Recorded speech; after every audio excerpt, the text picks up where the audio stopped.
After years studying the scientists and engineers leading the development of artificial intelligence, I arrived at a conclusion I didn't expect. The biggest challenge isn't building smarter machines. It's deciding how we're going to live alongside them if their capability starts to exceed our own. And that conversation, more than any specific breakthrough or product launch, might end up defining the future of our entire civilization. I want to walk you through how I arrived at that sentence, because it wasn't the conclusion I set out looking for.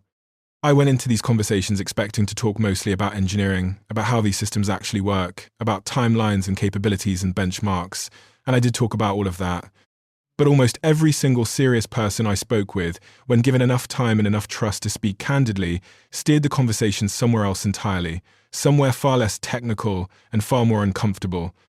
They kept arriving, independently, at some version of the same underlying question, assuming we succeed at building something more capable than us.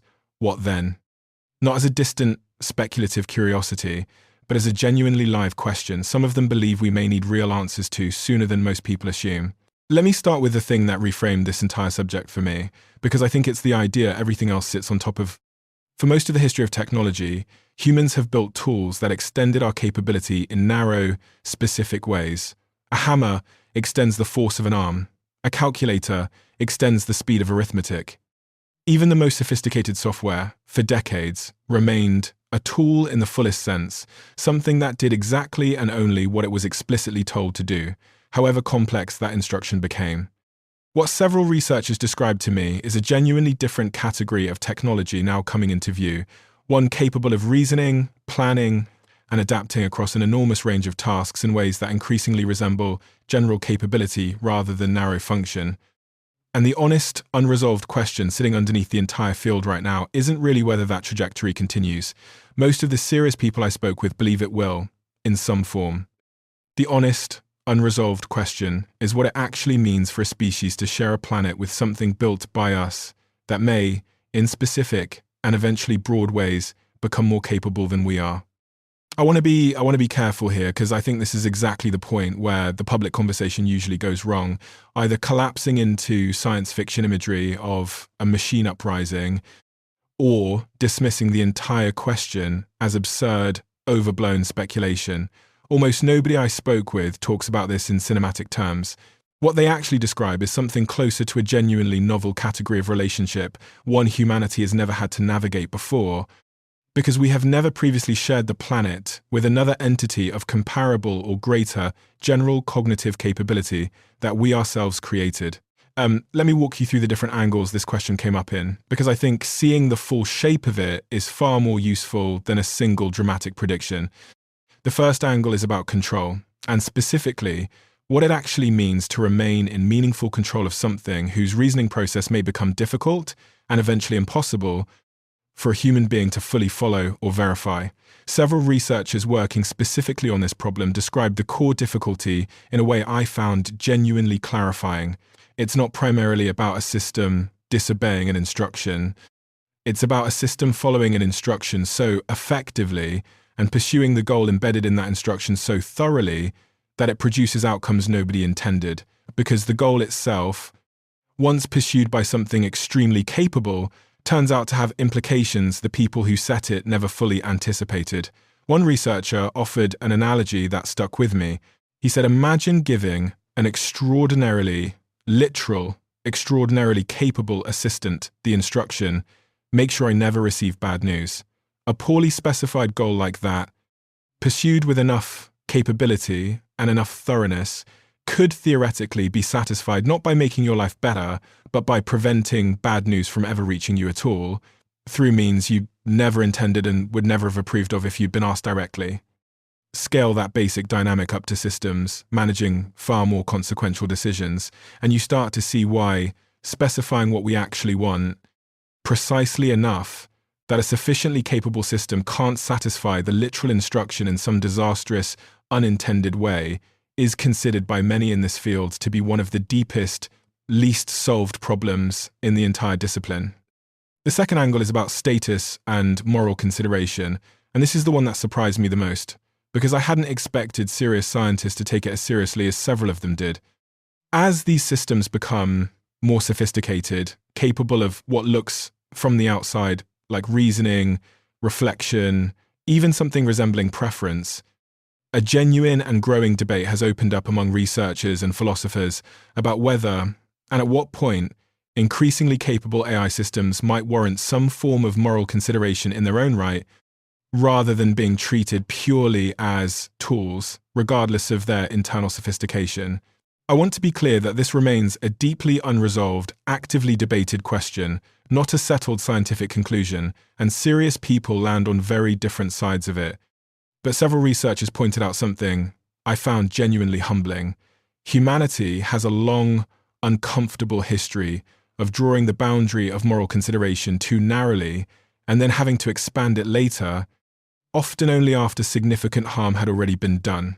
Whether or not advanced AI systems ever cross whatever threshold would make that kind of consideration appropriate, several people argued that the mere fact we can't currently rule it out with confidence is itself worth taking seriously, rather than dismissing outright simply because the idea sounds strange or uncomfortable. The third angle is economic, and it moves the conversation from the abstract into something much more immediate. Several economists I spoke with framed the coexistence question in very practical terms. What happens to human economic and social structure in a world where a large and growing share of cognitive labor, not just physical labor, can be performed by something that doesn't need to sleep, doesn't get sick, doesn't ask for a wage, and can be duplicated at a fraction of the cost of training a single new human worker? This isn't really a question about whether jobs change. Everyone agrees they will. It's a deeper question about what a human economy and a human sense of contribution and purpose actually look like once the traditional relationship between human effort and economic value starts to genuinely break down at scale, rather than simply shifting from one industry to another the way it always has in the past.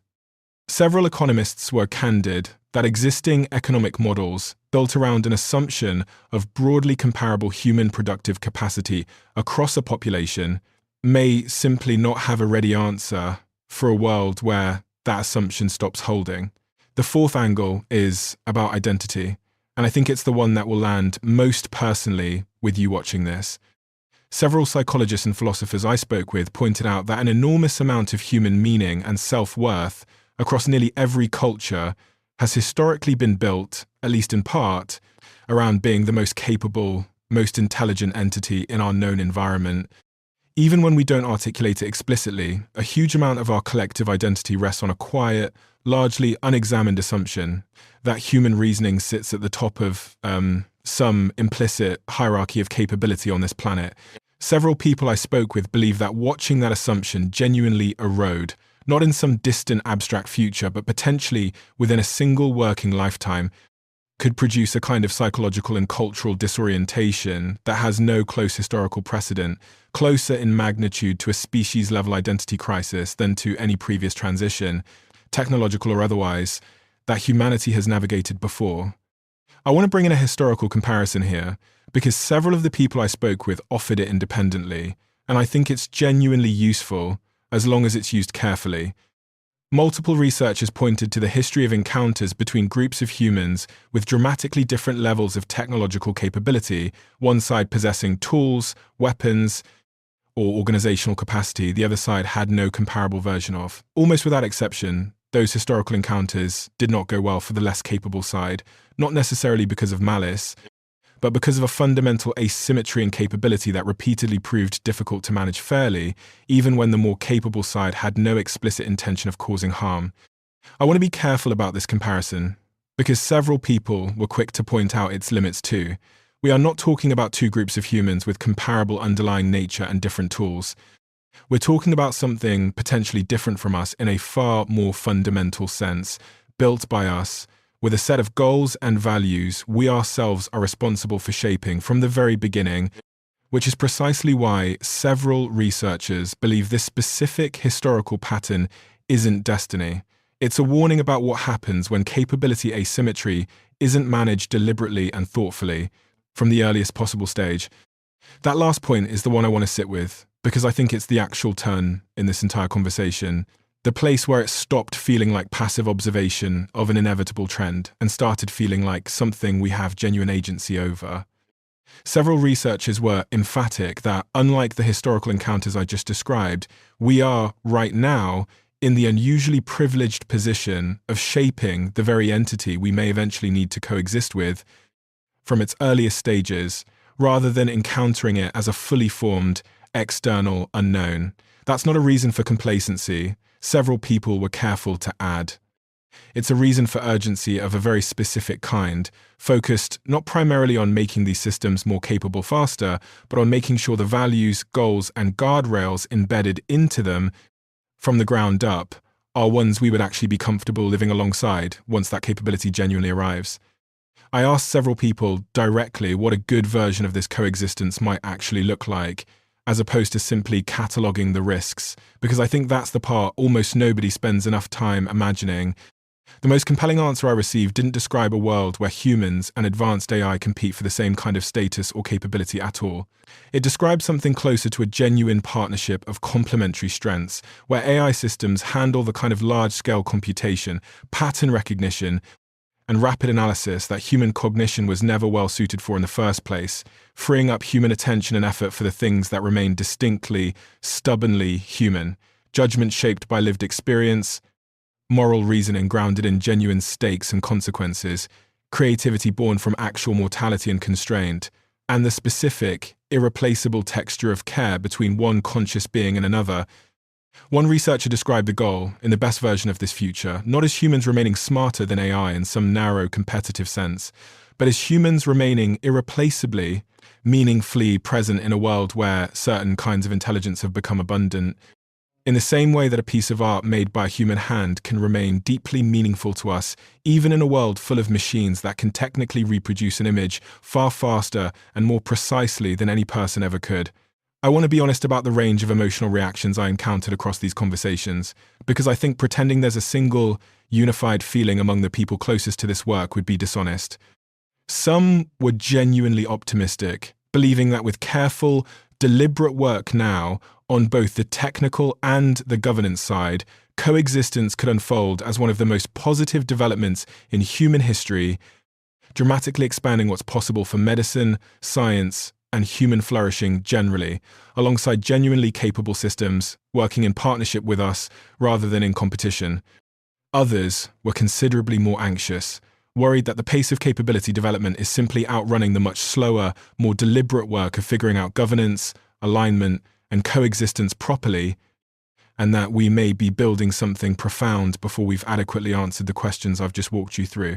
What almost nobody expressed was pure confidence in either direction. The honest, prevailing mood, across nearly every serious conversation I had, was something closer to sober urgency, a genuine belief that this matters enormously, combined with genuine uncertainty about exactly how it resolves. I want to turn now to what I think is actually useful here, because I don't want to leave you with just a fascinating, unsettling question and nowhere to put it. Here's what I've come to believe. An ordinary person, not a researcher, not a policymaker, might actually do with everything I've just described. First, resist the urge to outsource this entire question to the people building the technology on the assumption that they'll simply handle it correctly on our behalf. Several researchers were explicit that broad public understanding and public engagement with these questions is one of the genuine checks capable of shaping how carefully this entire field proceeds, and treating this as someone else's problem, decided quietly in rooms most of us will never enter, is itself a choice with consequences. Second, hold both the excitement and the concern about this technology at the same time, rather than collapsing into either pure enthusiasm or pure dread. Almost every serious person I spoke with holds a genuinely complicated, dual view, and I think that complexity, rather than being a sign of confusion, is actually the most honest and most useful place to stand on a question this significant. Third, invest deliberately in the specifically human capacities that several researchers believe will remain most valuable and most irreplaceable in a world of increasingly capable AI, judgment shaped by real experience, moral reasoning grounded in genuine consequence, creativity born from real constraint and mortality, and the specific, irreplaceable texture of real human connection and care. These aren't backup plans in case the technology disappoints. Several people believe they may become the most valuable things a person can offer, precisely because they're the hardest thing to replicate well. Fourth, stay genuinely informed about how this technology is actually developing, rather than only encountering it through either breathless hype or dismissive skepticism. The actual serious conversation happening among researchers is more nuanced, more careful, and more genuinely uncertain than almost anything you'll see in a viral headline about it in either direction. Fifth, and this is the one I think matters most on a personal level, use this question as an invitation to think seriously about what you actually value, independent of capability or achievement. If a future is coming where raw cognitive capability becomes less scarce, less exclusively human, then the things that have always mattered for reasons other than capability, connection, meaning, care, presence, become, if anything, more important to cultivate deliberately, not less. I want to end with something one of the researchers said to me near the very end of a long conversation that I think captures everything I've tried to describe tonight better than I could summarize it myself. He said that every previous technology humanity has built extended what we could do. This one, if it continues on its current trajectory, may be the first to genuinely rival what we are. And he said the actual test facing us isn't really a test of our engineering, impressive as that engineering has become. It's a test of our wisdom, our patience, and our willingness to think as carefully about who we're building this for and what kind of relationship we actually want with it, as we're currently thinking about how to build it at all. He said history will likely remember this moment less for the specific systems that got built and more for whether the people building them and the civilization surrounding them took the question of coexistence seriously enough, early enough to get it right. I don't know how this resolves. I don't think anyone honestly does yet. But I think that single question, whether we take it seriously enough, early enough, might be the most important one of our lifetime. And it deserves a lot more of our attention than it's currently getting. I talk to AI's top scientists. The real challenge isn't building it.